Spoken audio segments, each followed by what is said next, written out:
غزل و ضربات کے ذکر سے پہلے اس بات کا جاننا یہ ضروری ہے کہ قرآن کا معنی کیا ہے. اور قرآن کے دو معنی ہیں. ایک یہ ہے کہ قرآن عرب سے لکھا ہے جس کا مطلب ہے جمع کرنا. قرآن اس وجہ سے کہتے ہیں کیونکہ اس میں اولین و آخرین کے تمام علوم اللہ نے بیان فرما دیے ہیں. اس وجہ سے اس کو قرآن کہا جاتا ہے. اللہ تعالیٰ کی ذات نے اس میں علوم انبیاء کو قرآن میں بیان فرما دیا.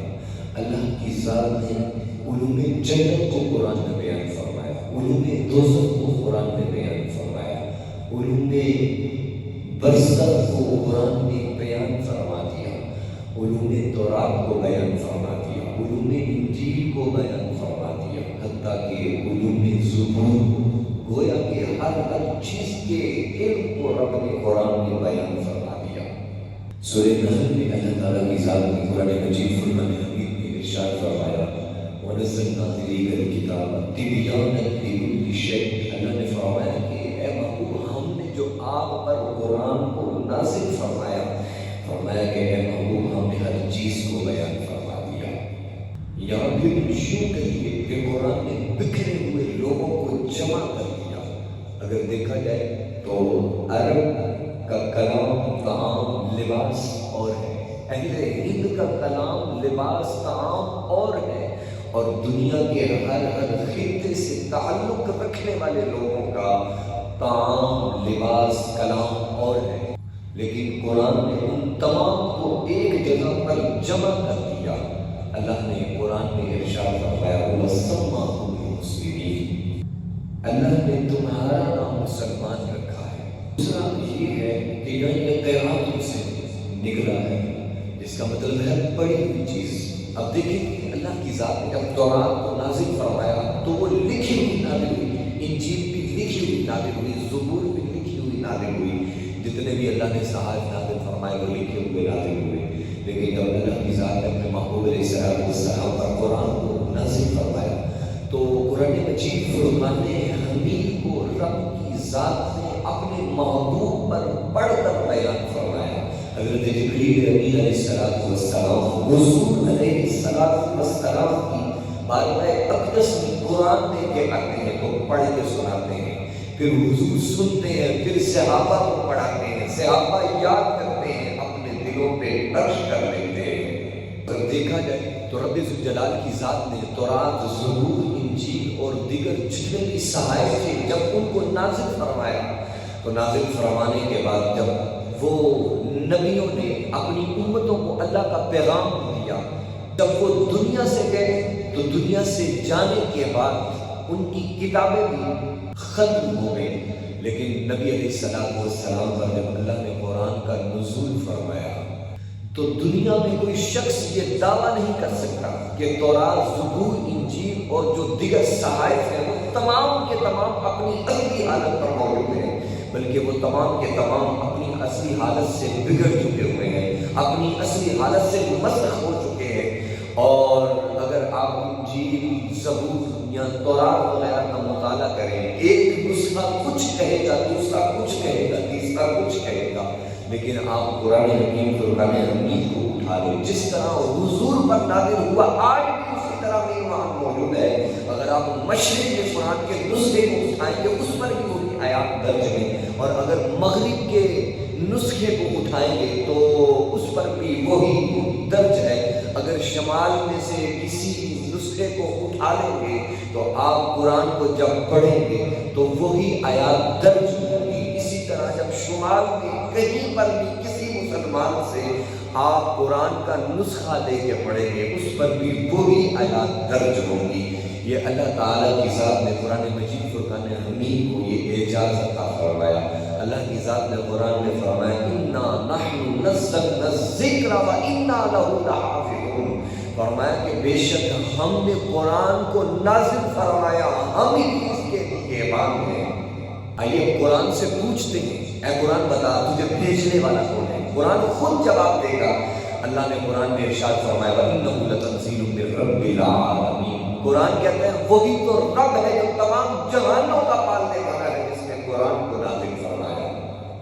اور اگر قرآن سے یہ سوال پوچھا جائے قرآن بتا تجھے لانے والا کون ہے، تو قرآن کہے گا نازل بہ روح الامین، کہ اس کو لانے والے حضرت روح الامین جبرائیل امین علیہ السلام ہے۔ اب کسی نبی کے پاس حضرت جبریل آئے چند مرتبہ اور ایک مرتبہ دو مرتبہ، لیکن حضور علیہ السلام اگر مکہ میں ہے حضرت جبریل وہیں پر وحی کو لے کر آ جاتے ہیں، اور اگر حضور مدینہ میں ہیں تو آپ پر وہیں پر وحی کو لے کر آ جاتے ہیں۔ اور یہ 23 سال کے مختصر سے عرصے میں یہ قرآن مجید فرقان حمید اللہ تعالیٰ کی ذات نے اپنے محبوب علیہ السلام پر نازل فرمایا۔ اب ہم قرآن سے پوچھتے ہیں قرآن بتا تو کس پر اتارا گیا، تو قرآن خود کہتا ہے لو انزلنا ھذا القرآن علی جبل لرأیتہ خاشعا متصدعا من خشیۃ اللہ، ہم قرآن کو پہاڑوں پر نازل کرتے وہ بھی اللہ کے خوف سے ریزہ ریزہ ہو جاتے۔ یہ اللہ تعالیٰ کی ذات نے قرآن میں ارشاد فرمایا۔ اب وہ کون سی ہستی ہے کہ جن پر اللہ نے قرآن کو نازل فرمایا اور پھر بھی اپنی جگہ پر وہ قائم رہے؟ اللہ تعالیٰ کی ذات نے قرآن میں ارشاد فرمایا اپنے محبوب کی شان کے بارے میں علی قلبک لتکونن من المنذرین، اے حبیب ہم نے قرآن کو آپ کے قلب اطہر پر نازل فرمایا تاکہ آپ لوگوں کو ڈر سنائیں۔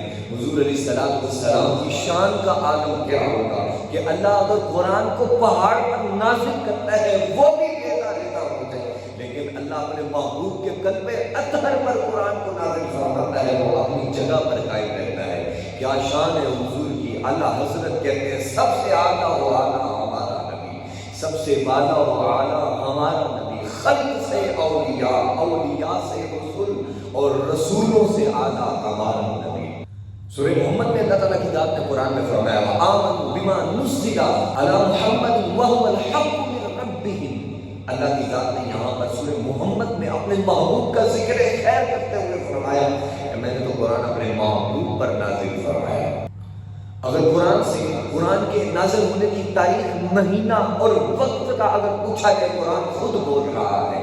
قرآن کہتا ہے شہر رمضان الذی انزل فیہ القرآن ھدی للناس، ہم نے قرآن کو رمضان کے مہینے میں نازل فرمایا جو لوگوں کے لیے ہدایت ہے۔ اور پھر کہا انا انزلناہ فی لیلۃ القدر، اللہ قرآن میں کہتا ہے بے شک ہم نے قرآن کو لیلۃ القدر کی رات میں نازل فرمایا۔ اللہ کی ذات نے مہینہ بھی بتا دیا، رات بھی بتا دی۔ اور اگر قرآن کو پوچھا جائے قرآن بتا تو کس زبان میں نازل ہوا، تو قرآن کہتا ہے بلسان عربی مبین، روشن عربی زبان میں۔ اب قرآن اپنی ہر چیز کو خود بیان کر رہا ہے۔ اب تورات، زبور اور انجیل کتب دیکھ لیں، اب صحائف دیکھ لیں، وہ اپنی اصل زبان میں موجود ہی نہیں ہے۔ اور اللہ کی ذات نے قرآن مجید فرقان حمید کی حفاظت کا ذمہ خود لیا۔ اب منکرین قرآن نے لاکھ زور لگایا لیکن اس کو بدل نہ سکے، اس کی ایک آیت میں تحریف نہ کر سکے، حتیٰ کہ اس کی زبان کو بھی تبدیل نہ کر سکے۔ یہ قرآن کے اعجاز ہونے پر سب سے بڑی دلیل ہے۔ تو آج انسان ہر طرح کی شفا کا متمنی ہوتا ہے، اللہ نے قرآن میں فرمایا وَنُنَزِّلُ مِنَ الْقُرْآنِ مَا هُوَ شِفَاءٌ وَرَحْمَةٌ لِّلْمُؤْمِنِينَ۔ اللہ فرماتا ہے کہ ہم نے قرآن کو نازل فرمایا اور مومنین کے لیے شفا بھی ہے، رحمت بھی ہے۔ انسان اگر قرآن پڑھتا رہے اللہ اسے شفا بھی عطا فرمائے گا، رحمت بھی عطا فرمائے گا۔ آج ہر بندہ پریشان ہے اور وہ دلی سکون کی تلاش میں ہے، اللہ قرآن میں فرماتا ہے الا بذکر اللہ تطمئن القلوب، اللہ فرماتا ہے خبردار دلوں کا چین اللہ کے ذکر میں ہے۔ اگر انسان چاہتا ہے کہ وہ اسے سکون میسر ہو جائے، وہ ہر وقت اللہ کی رحمتوں کے حساب میں رہے، تو اسے چاہیے وہ کثرت سے قرآن کی تلاوت کرے۔ مشکاۃ شریف کی روایت ہے حضور علیہ السلام نے ارشاد فرمایا، حضرت عبداللہ بن مسعود رضی اللہ تعالیٰ عنہ فرماتے ہیں قال رسول اللہ صلی اللہ علیہ وسلم علیکم بشفاء العسل والقرآن، حضور فرماتے ہیں فرمایا کہ تمہارے لیے دو شفائیں ہیں، فرمایا ان میں سے ایک شہد ہے دوسرا قرآن ہے۔ اب شہد انسان کی ظاہری بیماریوں کا علاج ہے اور قرآن انسان کی باطنی بیماریوں کا علاج ہے۔ اگر انسان اپنی ظاہری بیماریوں کا علاج چاہتا ہے تو شہد کو کثرت سے استعمال کرے، اور اگر وہ اپنی باطنی بیماریوں کا علاج چاہتا ہے تو وہ قرآن کی کثرت سے تلاوت کرے۔